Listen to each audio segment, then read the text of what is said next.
तो दोस्तों फाइनली मेरी भी YouTube से फर्स्ट अर्निंग आ गई है। आज की वीडियो में मैं आप लोगों को बताऊंगा कि मेरी YouTube से अर्निंग इतनी लेट क्यों आई है, क्योंकि मेरे इस चैनल पर इस टाइम 52 के सब्सक्राइबर्स हैं, 52,000 सब्सक्राइबर्स हैं। और अगर हम नॉर्मली बात करें तो अगर चैनल पर 5 से 6,000 सब्सक्राइबर्स हो जाए तो आपकी YouTube की फर्स्ट अर्निंग आ जाती है। मैं आपको बताऊंगा कि मेरी फर्स्ट अर्निंग इतनी लेट क्यों आई है, कितनी आई है, मैं इस चैनल से अब डेली कितनी अर्निंग कर रहा हूँ, वीकली कितनी अर्निंग कर रहा हूँ, और इसके अलावा मंथली मेरी इससे कितनी अर्निंग हो जाया करेगी। तो दोस्तों सबसे पहले मैं आपको अपने बारे में बताता हूँ कि मैंने क्या किया जिससे सिर्फ 4 से 5 महीने में मेरा चैनल इतनी जल्दी ग्रो हो गया। इससे आपको थोड़ी भी मोटिवेशन मिलेगी अगर आप YouTube पर काम करना चाहते हैं। तो दोस्तों बेसिकली आप मुझे जानते हो या ना हो, मेरा एक चैनल था जुनैद टाइगर के नाम से, जिसके 37,000 सब्सक्राइबर्स थे, वो YouTube ने बंद कर दिया था। उस चैनल पर मैं 3 साल से मेहनत कर रहा था और मैंने कुछ 3 गलत वीडियोस डाल दी थी, जिसकी वजह से उन वीडियोस पर कम्युनिटी गाइडलाइन स्ट्राइक पड़ गई थी और मेरा चैनल रिमूव हो गया था। अब रात को मैं सोकर सुबह उठता हूं और पता लगता है कि भाई आपकी 3 साल की जो मेहनत है वो गायब कर दी गई है, जिससे आपको एक महीने की 30 से 40,000 रुपए की अर्निंग हो रही है, वो खत्म हो गई है। तो वो दोस्तों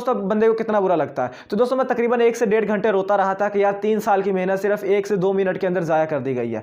तो अब दोस्तों उसके बाद क्या किया था पता है, मैं आपको मोटिवेट करने की कोशिश करता हूं। तो दोस्तों उसके पूरे 15 दिन तक मैं नहाया नहीं था जब मेरी वीडियो चैनल डिलीट हुआ था, और 5 दिन तक मैंने मुंह भी नहीं धोया था। अब कह सकते हैं कि जो मैं रोटी खाता था वो भी सिर्फ हाथ धोकर खाने लग गया था। रोटी भी बिल्कुल कम कर दी, खाना पीना भी कम कर दिया और सोना भी कम कर दिया। रात को 4-4 बजे तक जागने लग गया। अब आप कहेंगे ये पागल हो गया होगा, पता नहीं क्या कर रहा था। तो दोस्तों मैंने पूरा 15 दिन लगातार दिन रात मेहनत की।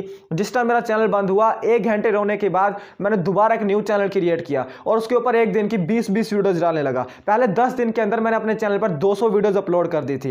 यस दोस्तों, पूरे 10 से 15 दिन के अंदर मेरे चैनल पर 200 वीडियोस अपलोड हो गई थी। तो दोस्तों आप देख सकते हैं कि अगर आपके साथ कुछ बुरा होता है तो आप ये ना कहें कि मेरे साथ बुरा हुआ है, दूसरों के साथ भी बुरा होता है। आप कोशिश करें कि आपने उसको दोबारा से अच्छा कैसे करना है। तो 1 महीने के अंदर मैंने 200 वीडियोस अपलोड की, उसके अंदर से 2 से 3 वीडियोस वायरल हुई। जब मेरे चैनल पर 10,000 सब्सक्राइबर्स हो गए, क्योंकि मैं अप्लाई तो पहले भी कर सकता था लेकिन माइंड में अब सिर्फ मेहनत ही करनी है। तो 10,000 सब्सक्राइबर हो तो मैंने मोनेटाइजेशन के लिए अप्लाई किया, तो वो YouTube ने रिजेक्ट कर दी। उन्होंने मुझे कहा कि आप अपने चैनल पर कोई रीयूज कंटेंट यूज कर रहे हैं, यानी कि किसी की वीडियो अपने चैनल पर यूज कर रहे हैं। अब मैंने आज तक किसी की वीडियो का एक पिक्चर भी नहीं ली थी अपने चैनल में, तो मैंने कहा फिर कैसे हो सकता है। तो मुझे याद आया कि मैंने जो चैनल मेरा बंद हुआ है उसकी 5 से 6 वीडियोस अपने इस चैनल पर अपलोड की थी। तो मैंने YouTube से बात की कि सर वो भी मेरा चैनल ही था, तो वो मैं भी उसी वीडियो का मालिक हूं, मेरी आवाज है, मेरा ही चेहरा है, तो क्या मसला है। तो उसने कहा कि सर नहीं, आपकी जो वो वीडियो है वो अब उस चैनल की मलकियत बन गई है, बेशक वो डिलीट हुआ हो गया है या नहीं हुआ है, लेकिन वो जो डाटा है वो हमारे पास सेव है, तो इसलिए आपको वो वीडियोस डिलीट करनी पड़ेंगी। तो मैंने वो 4 से 5 वीडियोस डिलीट कर दी और टाइम दिया उन्होंने 1 महीने के बाद अप्लाई करो। तो अब दोस्तों मुझे एक और चीज का पता लगा कि जो 5 से 6 वीडियोस मैंने डिलीट की हैं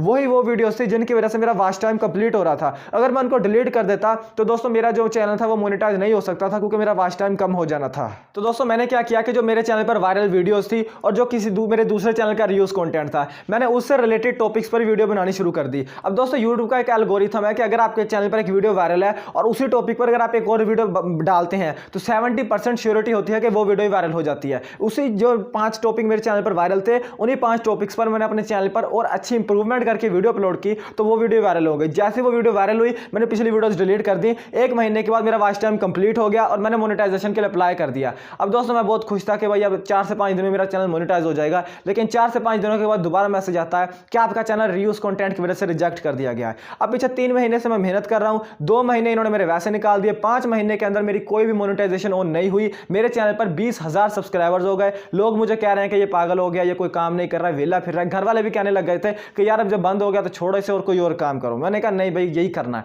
मैंने क्या किया कि ढूंढो यार कोई 1-2 वीडियो ऐसे रह गए चैनल पर जो वो रीयूज कंटेंट ही था, तो वो यूट्यूब की आंखों में आ रहा था। तो मैंने ढूंढा बहुत, मेरे चैनल पर 300 वीडियोस हो गई थी। उन 300 वीडियोस के अंदर से मैंने 200 वीडियोस डिलीट करी सिर्फ उस एक वीडियो को ढूंढने के लिए। अब दोस्तों अगर आप एक यूट्यूबर हैं या नहीं भी हैं, अगर आपने सिर्फ एक वीडियो क्रिएट किया यूट्यूब पर, तो दोस्तों आपको पता होगा कि एक वीडियो की शूटिंग में, उसकी एडिटिंग में, उसके थंबनेल बनाने में, टाइटल, डिस्क्रिप्शन, टैग्स देने में कितनी ज़्यादा मेहनत लगती है। तो मैंने जब वो 200 वीडियोज़ डिलीट की होंगी तो आप सोच सकते हैं कि मेरी उन पर कितनी मेहनत हुई होगी उस एक वीडियो को ढूंढने के लिए। चले खैर मेरे चैनल पर 100 वीडियोज़ रह गई। 1 महीने के बाद मेरे एक चैनल पर 120 वीडियोज़ हो गए, क्योंकि मुझे दिल भी नहीं करता काम करने का। लेकिन जैसे 1 महीने के बाद मैंने अप्लाई किया, तीसरे दिन मैसेज आ गया कि सर आपका चैनल मोनेटाइज हो गया। अब चैनल तो मोनेटाइज हो गया। अब आगे सुने, चैनल मोनेटाइज होने के बाद फर्स्ट अर्निंग यानी कि जब मेरा चैनल मोनेटाइज हुआ ना, तो उसके बाद मेरी एक दिन की अर्निंग हो रही थी $14 से $15। एक दिन की मेरी अर्निंग $14 से $15 हो रही थी। यानी कि आप कह सकते हैं कि एक महीने के अंदर मेरी आसानी के साथ $100 कंप्लीट होकर मेरा विड्रॉल आ सकता था। लेकिन क्या हुआ कि आप जानते हैं कि यूट्यूब से विड्रॉल करवाने के लिए आपकी आइडेंटिटी वेरिफिकेशन होनी चाहिए, आपका एड्रेस वेरिफिकेशन होनी चाहिए। आइडेंटिटी वेरिफिकेशन तो जब मैंने अपनी शनाख्ती कार्ड किया, आईडी कार्ड की फोटो कापी उन्हें सेंड की, तो वो उसी टाइम वेरीफाई हो गया 5 मिनट के अंदर। लेकिन एड्रेस वेरिफिकेशन के लिए यूट्यूब से पिन भेजी जाती है आपके घर, वो 3 महीने तक मेरे घर नहीं आई। नवी कहानी सुन लो भाई, वो 3 महीने मेरे घर में नहीं आई। 3 महीने के बाद हम अपने शनाख्ती कार्ड के जरिए वेरीफाई कर सकते हैं। तो 3 महीने के बाद जब शनाख्ती कार्ड वेरीफाई करने में सिर्फ 2 दिन रह गए, उस टाइम वो पिन घर आ जाती है। तो वो चलो मैं कहा चलो खुशी हुई भाई, घर आ गए, 3 महीने बाद ही आई। तो वो मैंने पिन डाली, डालने के बाद मेरा वेरीफाई हुआ है। वेरीफाई होने के बाद यूट्यूब का कसूल है, वो पेमेंट 22 तारीख को सेंड करता है। लेकिन क्योंकि मेरी जो पेमेंट थी वो होल्ड में पड़ी हुई थी, तो उसी टाइम 7 दिसंबर को उसने सेंड कर दी। 7 दिसंबर के बाद पूरे 20 दिन गुजर गए। वहां से वो गूगल कह रहा है कि हमने पैसे सेंड कर दिए हैं, बैंक वाले कह रहे हैं हमें पैसे रिसीव ही नहीं हुए हैं, क्योंकि वेस्टर्न यूनियन का ऑप्शन तो वैसे ही खत्म हो गया। तो दोस्तों मैं बीच में बताना भूल गया, अगर आप यूट्यूब से पैसे कमाने का पूरा तरीका जानना चाहते हैं A to Z, कि आपने चैनल क्रिएट करने से लेकर पैसे आपको कहां पर मिलते हैं, तो उसकी वीडियो मैं अपलोड कर चुका हूं। 21 से 24 मिनट की वीडियो डिस्क्रिप्शन में लिंक होगा, उसे देख सकते हैं। तो मेन बात करते हैं कि दोस्तों मेरी यूट्यूब से अर्निंग कितनी आई है। आपको ये तो पता लग गया कि लेट क्यों हुई है, लेकिन अब बात करते हैं कितनी आई, क्योंकि मेरी 3 पेमेंट्स यूट्यूब की तरफ होल्ड थी। 3 की 3 यानी कि 3 महीने की पेमेंट मेरी तरफ यूट्यूब की तरफ होल्ड थी। उसने मुझे 1 सेंड कर दिया, 2 अभी भी बाकी हैं। और वो 1 जितनी सेंड करी है ना, वो सुनकर आप हैरान हो जाएंगे और आपका दिल करेगा कि मैं यूट्यूब पर काम करूं। बेशक पेमेंट लेट आई है, लेकिन जब अब आनी स्टार्ट होगी ना, तो एकदम ही पूरे भाई मौज बन जाएगी। तो यहाँ पर दोस्तों मैं अपनी जो अब अर्निंग आई है ना, वो मैं आपको बता देता हूँ। लेकिन जो डेली, वीकली, मंथली अर्निंग, मेरी एक वीडियो से कितनी अर्निंग हो रही है, इसके अलावा कितने व्यूज़ पर कितने डॉलर्स मिल रहे हैं, अगर वो आप देखना चाहते हैं तो डिस्क्रिप्शन में लिंक है, मेरा वो सेकंड चैनल, वहाँ पर जाकर देख लें। क्योंकि मेरा मेन चैनल है, इस पर अगर मैं खुलकर चीजें बताने लग गया तो YouTube ये अच्छा नहीं समझता है कि आप अपनी अर्निंग खुलकर बताएं। अगर आप मेरी चीज खुलकर लाइव देखना चाहते हैं तो आप मेरे उस चैनल पर जाकर डिस्क्रिप्शन में लिंक है, वीडियो को देख सकते हैं। लेकिन अगर मैं इस मंथ की बात करूं तो इस मंथ मेरी जो अर्निंग हुई है, यानी कि जो मेरी फर्स्ट अर्निंग आई है, जो मेरे बैंक अकाउंट में परसों रात मुझे मैसेज रिसीव हुआ है, वो है 2,23,000 रुपये। एक अर्निंग है मेरी 3 होल्ड में है ना, तो 2,23,000 रुपये है। बाकी अगर आप मेरी टोटल अर्निंग देखना चाहते हैं, कहाँ से अर्निंग हो रही है, डिस्क्रिप्शन में लिंक है।